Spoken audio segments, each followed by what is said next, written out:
खबर लातेहार जिले के मनका प्रखंड अंतर्गत घने जंगलों के बिगड़ों में बसे उचवाबाल ग्राम से है, जहां आदिवासी समाज द्वारा संचालित ग्राम स्वराज अभियान की मासिक बैठक की गई। आपको बताते चले, महीने के प्रत्येक 25 तारीख को लगातार 25 वर्षों से यह बैठक आयोजित किया जाता रहा है। पहली बार इस बैठक में अखिल भारतीय आदिवासी महासभा केंद्रीय उपाध्यक्ष त्रिपुरारी सिंह चेरो एवं सचिव अजय सिंह चेरो को उपस्थित होने का सौभाग्य प्राप्त हुआ। जोर जुल्म के टक्कर में संघर्ष हमारा नारा है, हम है इस देश के आदिवासी, जल जंगल जमीन हमारा है। तोड़ो जंजीरें मनुवाद का, अब संविधान हमारा है। उठो जागो पढ़ो संगठित रहो और संघर्ष करो, फिर देखो सारा जहां उजियारा है। यह जो आपने सुना यह नारा नहीं है, बल्कि एक आदिम जनजाति परहिया समाज के नायक अर्थात प्रधान, जिनका नाम है महावीर परहिया। जी हाँ, महावीर परहिया का यह नारा ही नहीं बल्कि आह्वान है, अभियान है, जिंदगी किसान है, जिन्होंने ग्राम स्वराज की स्थापना के लिए इन्हीं नारों व बुलंद इरादों से लगातार 25 वर्षों से अपने पैतृक गांव उचवाबाल में संघर्षरत हैं। हर एक ग्रामीणों को संवैधानिक अधिकार अनुच्छेद 244 खंड ए के 5वीं अनुसूची के प्रावधानों के अनुसार ग्राम सभा ही सर्वोच्च सभा है, जिसे अपने गांव में पूरी तरह लागू किया है। ग्राम सभा की इजाजत के बगैर उचवाबाल गांव में कोई भी पदाधिकारियों का प्रवेश वर्जित है। इस ग्राम में गांव का नियम चलता है। गांव का अपना कानून है जो पारंपरिक रीति रिवाज, भाषा, संस्कृति व मान्यताओं पर आधारित है। इसीलिए तो कहा गया है, न लोकसभा न विधानसभा, सबसे बड़ा ग्राम सभा, जो उचवाबाल में आज भी कायम है। आइए देखते हैं महावीर परहिया ने उचवाबाल ग्राम में ग्रामीणों के जीवन में परिवर्तन कैसे लाया। कौन कहता है आसमां में सुराग नहीं होता, बस तबीयत से पत्थर को आसमां की ओर उछाल करके देखो तो यारो। इसे सच कर दिखाया है महावीर परहिया ने। बात तब की है जब देश आज़ाद हुए लगभग 50 वर्ष बीत गए। देश आज़ाद हुआ, लेकिन देश के मूल निवासी आदिवासियों के ऊपर जमींदारों के द्वारा खुलकर शोषण किया जाता रहा था। देश में बाबा साहेब अम्बेडकर का संविधान भी लागू है, परंतु पूर्वजों के अनपढ़ होने के कारण, संवैधानिक अधिकारों की जानकारी नहीं होने की वजह से सालों साल ये मनुवादियों की गुलामी करने को मजबूर थे। इन्हीं मजबूरियों का उपज है महावीर परहिया। महावीर परहिया के गाँव में भी जमींदारों की तूती बोलती थी। मुट्ठी भर खाने को अनाज भी नहीं देते थे और 14 से 16 घंटे तक काम करवाते थे। ऊपर से गालियों से भरे हुए कटु शब्दों से तिरस्कृत करना। कभी कभी खाने के लिए सत्तू मिल जाया करता था, ताकि लात और बात सहने की शक्ति बनी रहे। उस समय निर्मल सिंह चेरो, जो जमींदारों के शोषण के विरुद्ध आदिवासियों के संवैधानिक अधिकारों के प्रति जागरूक कर रहे थे। महावीर परहिया ने इन्हीं को गुरु बनाया और अनपढ़ होने के बावजूद संविधान में निहित सभी कानूनों को बड़े गौर से सुनकर आत्मसात करते रहे। परिणाम यह हुआ कि महावीर परहिया ने ठान लिया कि अब जमींदारों को गुलामी नहीं करेंगे। इन्होंने गांव के लोगों को एकत्रित कर जागरूक करना शुरू किया। गांव के लोगों ने भी इन्हें भरपूर साथ दिया। फलस्वरूप सभी ग्रामीणों ने जमींदार के खेत में काम करने से इनकार कर दिया। पेशा एक्ट के तहत ग्रामीणों के मदद से अगल बगल के कई गाँव में पत्थलगड़ी किया गया। गाँव में आने जाने के लिए श्रमदान से सड़क बनवाया गया। हर घर से एक मुट्ठी चावल योजना शुरू किया गया, जो प्रत्येक घर से महीने में एक जगह जमा किया जाता रहा। परहिया समाज की एकजुटता देखकर जमींदार घबराए। हाथों से सत्ता निकलते देख तरह तरह की धमकी दिए जाने लगे। थाना पुलिस में मुकदमा आदि न जाने कई मामले में झूठे केस किए गए। कई बार जेल तक जाना पड़ा, पर इन्होंने हार नहीं मानी। सभी समस्याओं का डटकर मुकाबला किया। अंततः सामंतियों को हार मानना पड़ा। संविधान अधिकारों के तहत सरकार को पूरा गाँव के अधिकार को देना पड़ा। जिस भूमि पर वे वर्षों से घर मकान बनाकर रहते आ रहे हैं, जोतकोड़ करते आ रहे हैं, उसी भूमि का एक एक करके सभी ग्रामीणों को वन अधिकार कानून के तहत वन पट्टा देकर भूमि पर मालिकाना अधिकार दिया जा रहा है। मनिका उचवाबाल से द न्यूज रेवोल्यूशन संवाददाता सचिन कुमार सिंह की एक खास रिपोर्ट। जैसे बहुत यहाँ लोग की कठिनाई था। कठिनाई कैसे था? आपको जिमींदार का कहाँ के था, जो अभी रांची में है, राजा साहेब चैनपुर के राजा है। वहाँ से फिर लंका में उसके जिमींदार है। एक तारा बाबू नाम है, तो 3 भंडार के हैं जमीन। तो उसके जमीन फिर उसको राय और भाट, फिर उसको तहसीलदार हो गया, मैनेजर हो गया, बरहगिली हो गया। वो राजा दे दिया फिर बरहगिली लोगों, हरवाहा नानो ये नानो। यहाँ के लोगों सब चल जाते थे। हर लगना, बैल लगना, जमीन जोतना, वही दिन भर काम करते थे। तो बहुत कठिनाई। और काम मिलता पहले 250-7 में, और न तो नहीं है तो चले जाओ। अरे पुरखा लोग क्या खाते भाई? उतने रात में 1.5 सेर मिलता था बनी। पहले 1.5 सेर मकई हो, अगर 1.5 सेर चावल दे, धान मिलता था। और उतने रात के यहाँ बूढ़ा बूढ़ी लोग आके कुटते थे हम लोग माता पिता। और खाना कब मिलता था हम लोग के? 11 बजे रात, 12 बजे रात उठाता सबके, उठो बाबू उठो मैया, का हो खाता था लोग उतना रात। अब खाइए, फिर सुबह फिर आएगा लाठी ले ले। और रे कहते थे पहले। यहाँ के राय लोग जो आए हैं बगल में ना, वहाँ राय लोग हैं। और राय लोग इतना वो सारा बीर शर्मिया गाड़ी देते हैं। वो तो यहाँ के एक वो परहिया थे, वो मर गए, सरबजीत परहिया नाम थे। और वो भी मर गया, वो दुबिया खाड़ में मर गया। जो वो मर गया उसको त्रिवेणी राय बोलते थे। वो 10 रुपया में 10 साल हर जोतवाया था और नहीं पूरल था सर्वजीत परहिया।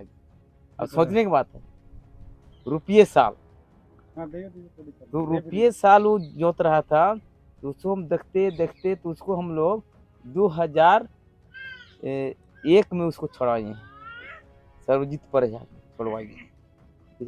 कब एक से हुआ, पहले पानी चतमा था, पहले पानी चतमा मैच पहले जितेंद्र सिंह थे, जेम्स सरन थे, माली सब थे हम लोग के साथ गुरु लोग। और ओकरे बाद फिर स्वराज अभियान आ गया, स्वराज ग्राम स्वराज, ये भी दोनों जुड़ गया, लटे जुड़ते हमको आओ ताकत मिल गया है ना। हाँ, तो उसमें आओ सरबजीत के नहीं जाते थे तो उसको हाथ तेर के कुछ दूर ले जाते थे, एकदम तेरी मेरी करते। तो हम लोग की बड़ी कठिनाई हुआ। अब 1 रुपये साल जोतना, आप बताइए 10 रुपया में 10 साल, तो उससे घर हम कुछ नहीं शादी हुआ था। तो उसमें हम यही सोच आया, शायद बताइए 1 रुपये साल, उसको जीवन हरे जीवन एक ही है, और हमरे जात के साला खींच रहा, तो ऐसे सब ले जाएगा। अब उसको दिन भर खटना है, महिला पुरुष जाएगा, हर लगना, बैल लगना, बाले बच्चे धान रोपना, कोड़ी चलाना, और छुट्टी करेगा 7 बजे शाम के, और धान देगा, कुट के आने के खाना, और फिर सुबह 4 बजे भोर पहुंच जाएगा। वो उन्हीं से हाला करते आएगा, झेंग ले ले। वो राजा के बरहगली न है, अर्दली न है, तो वही राय लोग दाब लिया था रोल। तो हम लोग ये फील करें कि ज्ञान करो, लड़का लोग ऐसे करो। तो हम लोग एक बाप के 5 भाई होते हैं, तो अभी यहाँ 3 भाई, एक भाई डेथ हो गया, तो बाप था हम लोग के पिता।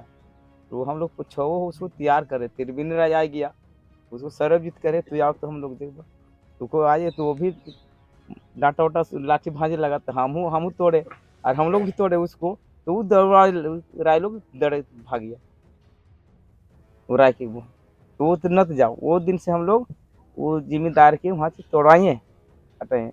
और ये भी फिर जा रहा तो महिला पुरुष हर लगना, बैल लगना, बाले बच्चे हो जाके जाना, सातु देता, 12 बजे खिवाएगा। और इसमें हम लोग सब ग्राम सभा फिर मीटिंग हम लोग जोड़े 2001 में। तो उसको नहीं, उसको भी पति पत्नी में है, उसको बाल बच्चा है, वो अपना से खटे, बाकी दूसरा के गुलाम नहीं करेंगे। तो जैसे हमको गुलाम करेंगे, हमारे बेटा पुतों के आगे आने वाले बेटा छुआ के सब गुलाम करते चल जाएगा। ये राय भाट है, कई लोग आर्य जिला के बस की यहाँ जिम्मेदारी बनना है। यहाँ की तो जन्मभूमि है ही नहीं, आदिवासी की जमीन की छीन के रखा है दबाव करके।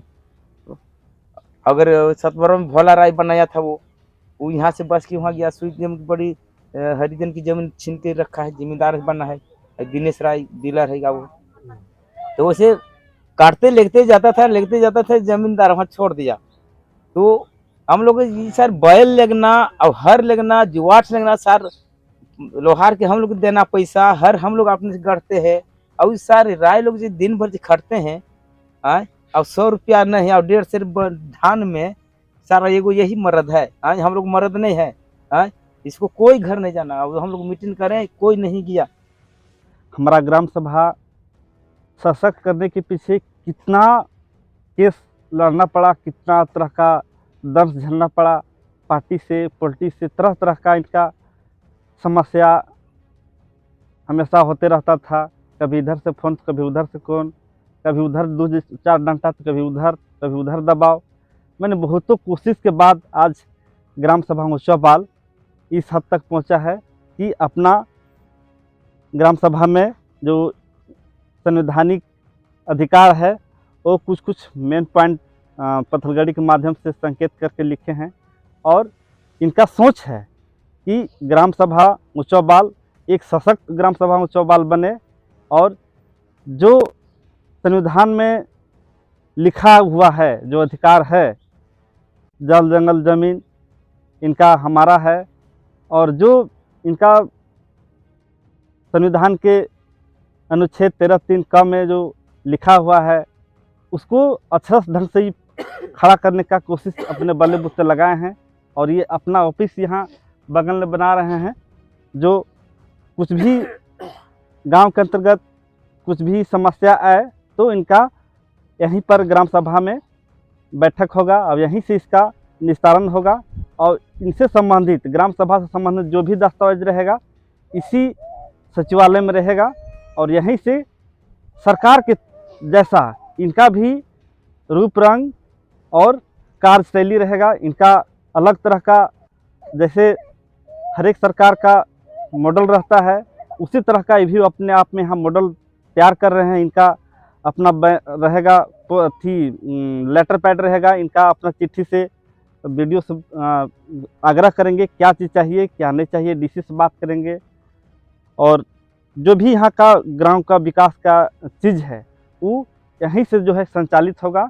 इसके लिए इन्होंने अथक प्रयास कर रहे हैं। जैसे मैं अभी वर्तमान में बताया कि 1 किलो चावल और 50 रुपया पैसा इन्होंने चंदा जो ले रहे हैं उनसे जो चावल है, जैसे कोई भी इस ग्राम सभा के अंतर्गत कोई मेहमान आ गए या तो इस तरह का मर मीटिंग हो गया, भूखे प्यासे हैं, तो उस चंदा का जो अन्न कोष जो है उससे खाना बना करके खिलाने का काम करते हैं। और जो चंदा है उससे जो सचिवालय का निर्माण में या तो श्रमदान करने के टाइम में कुछ उस तरह का मटेरियल कॉस्ट लगता है उसमें खर्च करने के लिए इनका जो है कि पैसा का उपयोग होगा। और इसका हर एक तरह का हिसाब किताब भी अलग अलग है।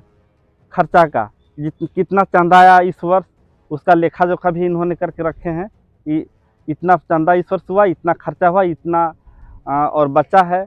उसी तरह से अन्न कोष का भी हिसाब किताब है कि इतना चावल बचा है, इतना खर्च हो गया है। श्रमदान का भी उसी तरह से है। जो रोड में आने जाने में दिक्कत होता है तो इन्होंने ग्राम सभा के मदद से, ग्राम सभा के सदस्यों द्वारा रोड बनाया जाता है और उसको जो है कि इन लोग बेहतर तरीके से देख रेख करते रहते हैं।